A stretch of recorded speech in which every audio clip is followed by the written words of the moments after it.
Gina has been dealing with water and electrical issues with her new camper. And nobody wants to touch it, so now I'm stuck. Welcome to the channel. I'm Liz. I have been RVing since the 80s, and I've been making videos about the RV industry, helping people especially who've had problems with their new RVs. I make these videos because they work. If you watched last week's video, you saw that when I was able to facilitate a complete buyback for Robert. In today's video about Gina, I reached out to the manufacturer, and I'll have their response later in this video. I am here at my 2022 Cedar Creek cottage. It's a destination trailer. I love the camper. I just wanted to have something that I can park on my permanent site that I own at the campground. My goal was to work here full time during the camping season. Unfortunately, that has not happened. I bought the camper in June 2022. So this has been going on for 2 years. Took 2 months for Camping World to deliver it, and then the problem started. I noticed that there was mildew coming from a cabinet, and the microwave would just turn on automatically. So like if I was away from the campground, I come back a week later, the microwave would be running and the light would be on. So when I called the selling dealer, didn't get any response, called Forest River, they'd even have my warranty card on file, and that can only be submitted by the dealer. So still couldn't get through to anybody. I spoke to another Camping World. Her name was Kathy. She was very helpful. I'll call them. I'll have them transfer all your stuff over to us, and we'll take care of it. And that was in December 2022. Unfortunately, it was during the winter. They wouldn't send a mobile tech out until March. When that happened, I opened up my slides from the winter, and all the floors in the slide outs were rotted out completely. Then things started happening even worse. They kept sending me up to take photos. There was more delays. I don't know how photos of the electrical problem in the microwave could have helped. I felt I was getting the runaround. Then when Kathy left a message to bring my camper, and now we're going into May. My warranty expires in June. I didn't get any response when I returned her call. I emailed, no response, no response. I later found out that Kathy was no longer there at Camping World. Couldn't get an appointment to bring it in. I was concerned that if I didn't get it to the dealer before my warranty expired, that they wouldn't address the mildew issue. I talked to Forest River, and she finally said a week before my warranty was going to expire that they would have to see it. So no, we didn't submit a claim for the mildew, even though they had a mobile tech here. I don't know how I did it, but I got the camper off the blocks.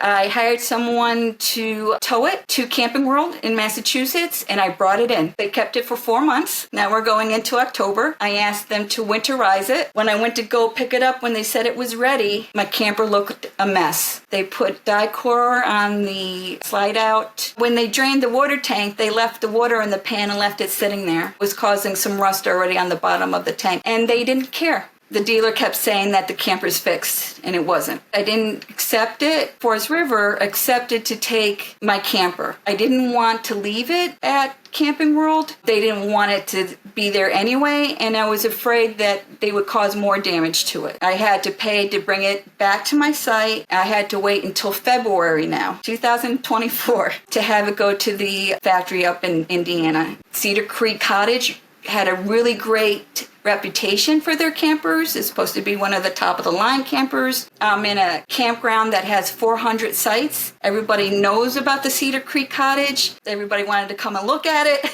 I love this camper, but there's mold. The only people that can't smell it has been the dealer and the manufacturer. Everybody else can smell it. What I was very disappointed in was that the manufacturer sent my camper in a state of disgrace. They left the mess from Camping World to the slide outs. There's Dicor globs on each of the corners of my slide out. So it was really obvious that they didn't even look at the camper before they sent it back to me. The corner caps were not even aligned and put in properly, so they were sticking out. I can't even open the awning because it hits the slide out. It's bad. I found a pair of pliers on the slide out roof that was stuck between the roof and the wiper seal. I still have the mildew smell coming from that cabinet. They had to actually replace the bedroom slide out floor again.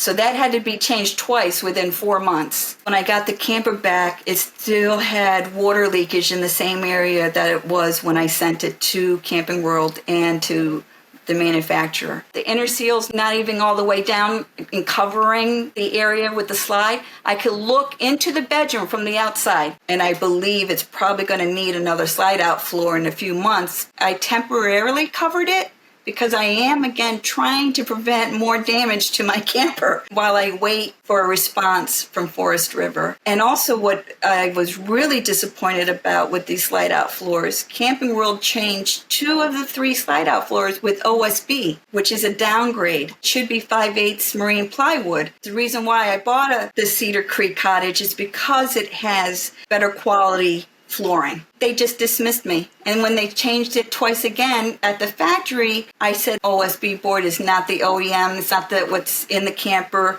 When I bought it, they just did it anyway. I noticed underneath the camper, under the mesh material, was heavy. So when I opened it up, I found wet insulation in one area, water's pouring down. I took the wet insulation out, and what did I find? Mold on the plywood. I think they're hoping that the warranty will expire. So now I got about 4 months left. When I told them about the mold, they just want more pictures now. This has been going on for like a month. They weren't addressing the microwave. They kept asking for photos. I thought it was a safety risk. So I went ahead and changed it myself, and the problem's still happening. And it seems to happen more after we have heavy rain. I'm thinking that maybe there's some water intruding in the back, maybe hitting some of the wires. There is some safety problems here. Even talking to my parents, my mother, she's worried that the place is going to catch on fire at this point. Tried to get a mobile tech here, and nobody wants to touch it. So now I'm stuck. I just got this camper back in March. I just put everything back in. I put it back on the blocks. Now to have to empty it out again and go through this process for a third time? This is just ridiculous. It's like the campers seem to be only built to last until the warranty expires. No guidance, no suggestions, just send us more pictures. I already sent them to them 4 times already. I think this is, another poor tactic on their end just to stall me. I need the manufacturer to work with me, at least have a conversation about this. I learned a lot. Definitely everybody should get an inspection. Don't sign anything until you really have somebody look at it. Keeping a journal. I recommend that for all contacts that you make. Writing everything down, keeping good records. The RV industry is broken. I'm not finding that the dealers are using trained techs. I think that they're using probably people that are paid minimum wage and are not certified. The dealers are just overwhelmed with all this warranty service. They're kicking it back to the manufacturers to take some of this. I know in the past that when a camper went to the manufacturer, they made things right. It's no better than what I received at the dealer, unfortunately. I had maybe 2 months each year of being able to use my camper. I would love to have a replacement. I like this camper, and I haven't been able to use this, and we're going on season number 3. I just don't want to be stuck with a lemon. There's something not right with mine, and I just want to move on. If they can't replace the camper, then at least compensate and buy it back, and then at least I can move on from this, because it's been 2 years. Cedar Creek is owned by Forest River, so I reached out to their executive team. So far, I have not heard back. This is where you come in. Let's get this video seen by as many people as possible, so let's use the power of social media. Please like, subscribe, and share. I want to come back with a happy update for Gina.